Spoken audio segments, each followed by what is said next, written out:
Hey, good day, everyone. My name is Chandrasekharan Subramanian, MBA student from UTM Space. Today, I will conduct an interview for my assignment titled Leadership in the Post-Pandemic Era. I am glad to engage engineer technologist Dr. Devanayan Krista David, APCE, a leader in his organization, KF Pacific Star Resources Central. Welcome, Doctor, to our program. Thank you, Indra. Okay. So, if you don't mind, could you give a brief introduction about yourself? Okay, thank you for this opportunity. All right, I'm Dr. Devan. My full name is Devan again. I've been in industry for way back about 10 years in construction industry, but I've been a senior lecturer and also researcher in engineering for last 27 years. Okay, I served in Polytechnic and also I served in UITM, still serving in UITM, and also I'm the Chief Operating Officer for KS Pacific Star Resources, who deals with a lot of projects actually. It is not constrained to one area. We are doing trading, we are doing development, we are doing plantation management and various businesses actually. Yeah. That's a small introduction about myself. Okay, thank you, Doctor. Thank you. Okay, Doctor. Yeah. Even though it has been 5 years, the whole world witnessed the pandemic era for almost like 2 or 3 years. So, when the COVID-19 attacked the whole world, so everybody was in a lockdown. So, I believe that it also gives a huge impact on your organization. Yeah. So, today the whole set of questions are related to it. Okay. That's So, okay. Can you start with the first question? Yeah. Okay. How has your leadership approach shifted since the pandemic began, and what prompted those changes? Okay. So thank you for that question actually. All right.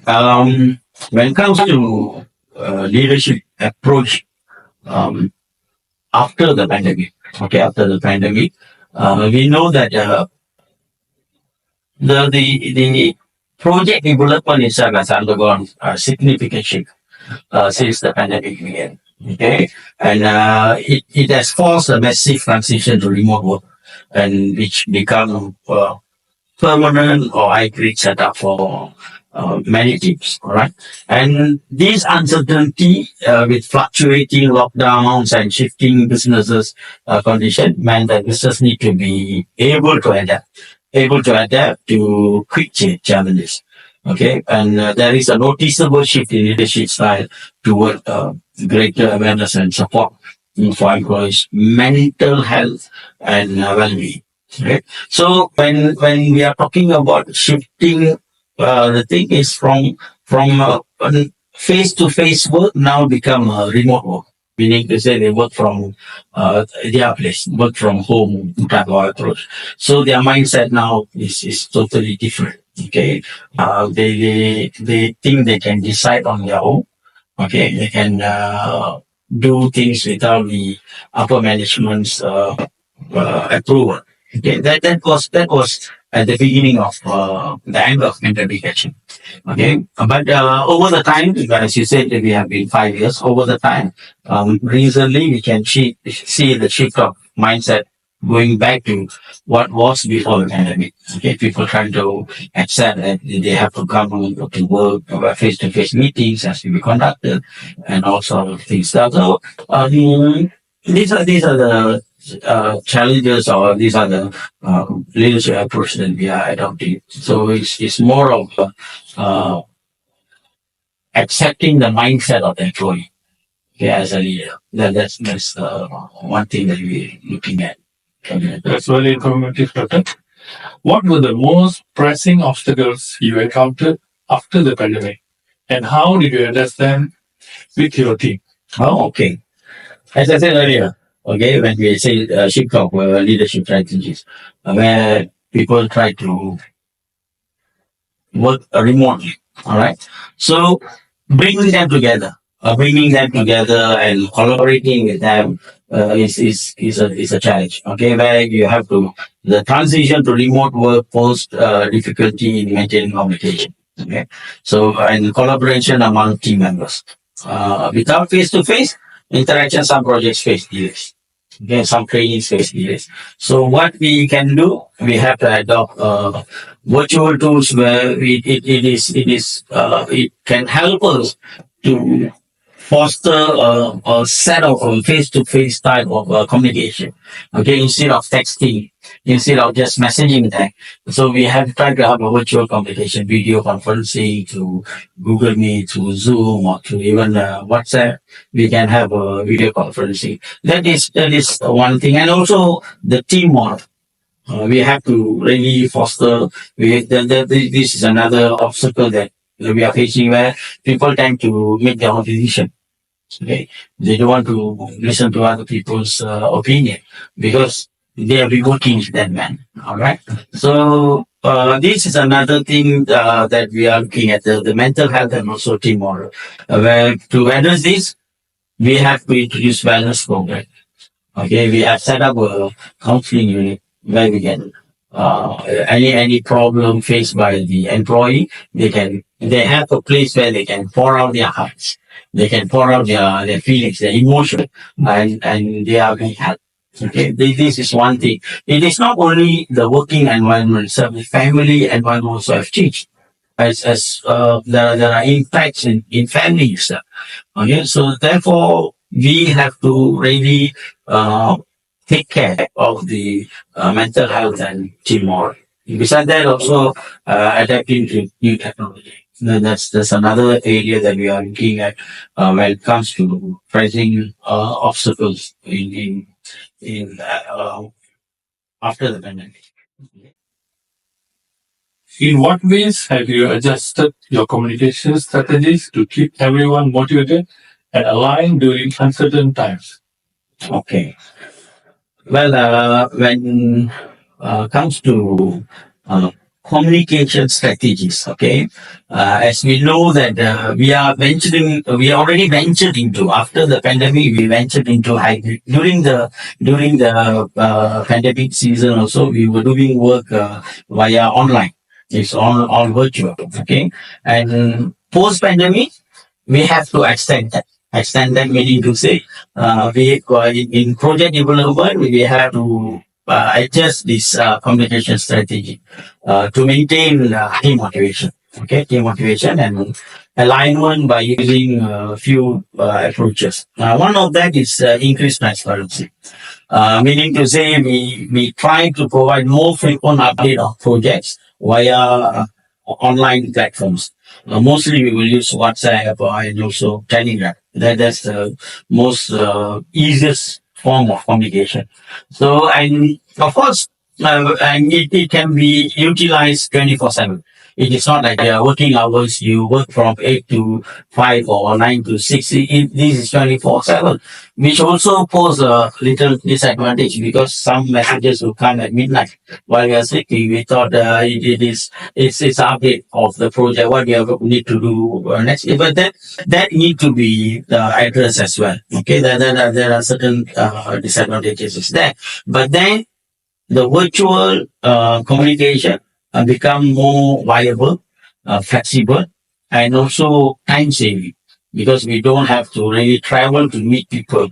We just via online or virtual communication, we can convey the message. Besides that, it is also some regular check-ins. We can regularly monitor what's happening and we can regularly monitor the progress of any development, any project or any work coming in. We can do that. Besides that, it is also a flexible communication channel. It's a flexible communication channel. We need to say you can communicate with people at any time from anywhere. Okay, you may be in overseas and then you want to communicate with someone in here. Last time we have to call them and then we have to talk to them. But now through Telegram and WhatsApp, we can even do a video call, easy video call, without incurring any cost on communication. Okay. Besides that, also during this challenging time with the developers, we try to prioritize empathetic communication. Meaning to say, we acknowledge personal challenges. We acknowledge personal challenges and try to um, support them in any way possible. Okay, because whether we accept or we don't accept.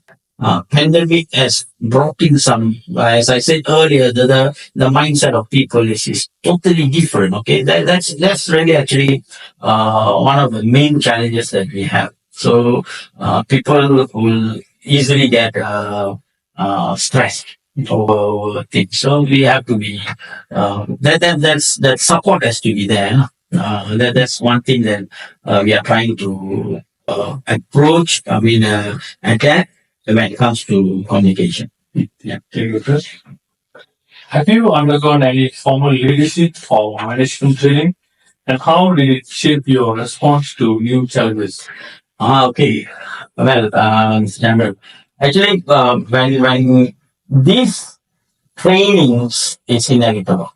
Okay. You cannot be without training. So we have a policy in our company, in our agencies, as what government is imposing that you must have 42 hours of training per year. So we don't go for 42 hours face-to-face training, but we try to impose training, regular training, at least once a month we have some leadership training. And as a leader, I also attend leadership trainings. And these, most of the skills that I try to look into as a chief operating officer, I try to look into problem solving skills. Okay, I try to get some insight, attend some courses organized by various organizations. Okay, on problem solving skills. There are talks also, regular talks given in IEM, Institute of Engineers in Malaysia. So used to attend that, and then also on a communication skill, and how to enhance and maintain a useful and fruitful communication skill, as well as how to bring the team together, the team collaboration. That's another thing that as a leader I have to see, because as a leader I have to make sure that my team is comfortable working among themselves. Okay, for that these are the things that we used to attend, like team building. I regularly attend team building at least once in a year, and I try to impose the same for my team in our company. Okay, sir. Would you consider your leadership style transformational? And if so, how does it manifest in your day-to-day decision making? Oh, okay. Well, personally, when talk about personally, do I consider myself, my leadership is a transformational leadership? Yes, of course, it's a transformational leadership, because, as I said earlier, it is not from top to bottom, but it is also lateral. Okay, meaning to say, we try to sit, talk, and we listen. Okay, so the participation of all the stakeholders as well as the employees is there when it comes to decision making. So this is more of a visionary thinking. Okay, when I say visionary thinking, we try to inspire people through vision. Okay, inspire our employees through vision. So we have a very clear vision for the company, and where we encourage active participation of the people, and we try to work together with the changes, the strategy laid by the government itself. All right. Besides that, we also, as I said earlier, when we are talking about innovation, we encourage innovation. Okay, we encourage innovation. We try to bring in more ideas from employees, how to improve certain way of doing things, as well as we also have ethical decision making. It has to be that ethical decision making, and of course, earlier I mentioned this, and I wanted to say this: fostering a collaborative environment. Okay, so we try to work together, task based and then objective based, and we have a vision. We have a vision. Okay, we want our employees to adapt to this vision and mission of our company. Okay, and we try to encourage them as much as possible. We work in a team, not just boss and worker. It's not like that. It is working together. Okay, working together. So yeah, of course, I believe that my style of leadership is more of a transformational style of leadership. Okay. Okay. Which leadership attributes do you believe are most critical for modern leaders? And how do you work on strengthening them? All right. Okay. When we are talking about leadership attributes, okay, most important thing beside the knowledge or wisdom or whatever that we have, any attribute, I believe that accountability and integrity is the most important thing when it comes to leadership in modern era. Why? Because that will put you in a limelight. Okay, put you in limelight. When you don't have an integrity, you try to cheat the company. Okay, when you don't have the integrity, you try to play around with the project. We have to serve people. This is basically whatever that we are doing in our CAS Pacific Star Resources is more of a service. Okay, we are not really a service provider, but whatever that we are doing, the end product is going to serve people. So the accountability and integrity is the most important attribute that a leader should have. Besides that, of course, it has to be emotional intelligence, EQ. People talk about IQ always. So, but we want emotional intelligence because we are dealing with people. We are not dealing with machine. It is not manufacturing, but we are dealing with people. If people are emotionally disturbed, um, it is going to affect the project. Okay, it is going to affect the flow of the project execution. So these two things is very important. Beside of strategic delegation.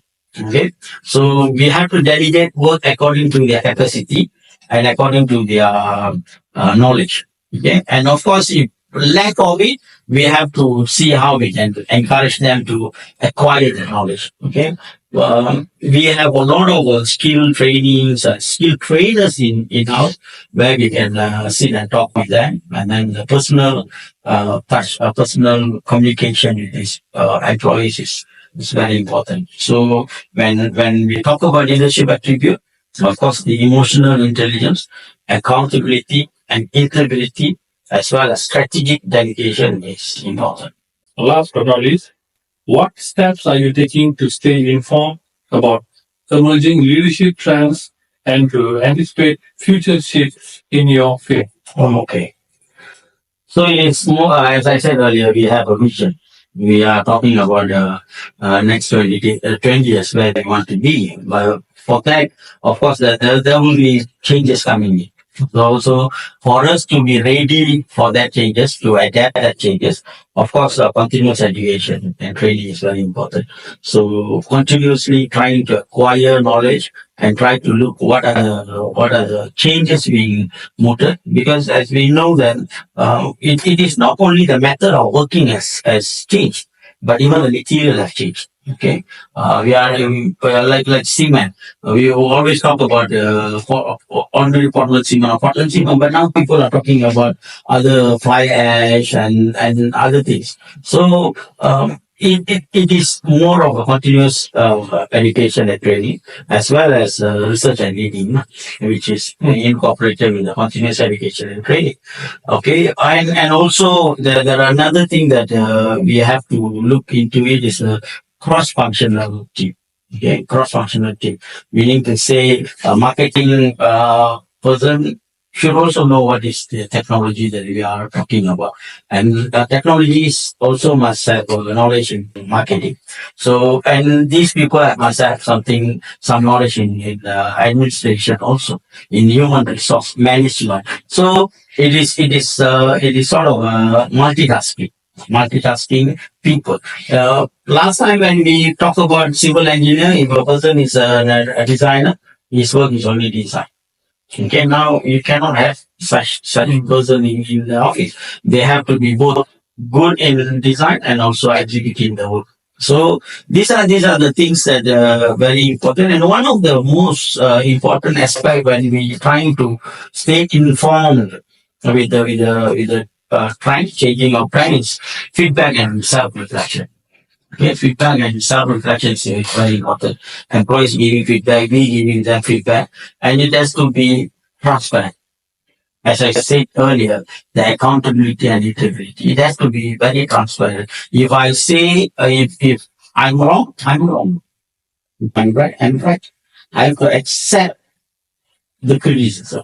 I have to accept and adapt to whatever comments or feedback or self-reflection that being mooted, both the leaders as well as the employees. So these are the few things that we are looking into it, and also of course innovation and strategic vision is another thing that we have to look at. With that, I think we should be on the right track in terms of leadership of our organization. We are very young organization, but with vast experience actually. Okay, we have served in various departments. I mean, the leaders in our organization. So yeah, we are looking at how to foster a friendly working environment, friendly and very transparent working environment. That's what we are trying to do. General. Okay. Yeah. Thank you, Rutan. That's all the questions for today's assignment. And I would like to express my grateful thanks for all the informations and answers. It's not only for my assignment, but also for my experience and knowledge. Thanks again for your time and wish you best of luck, Thomas. Thank you very much. Thank you very much, Chandran, for the opportunity. And it was a very well planned questions. And thank you. Thank you. It also gives me some place to for self reflection, as I said earlier. Okay, thank you. Thank you.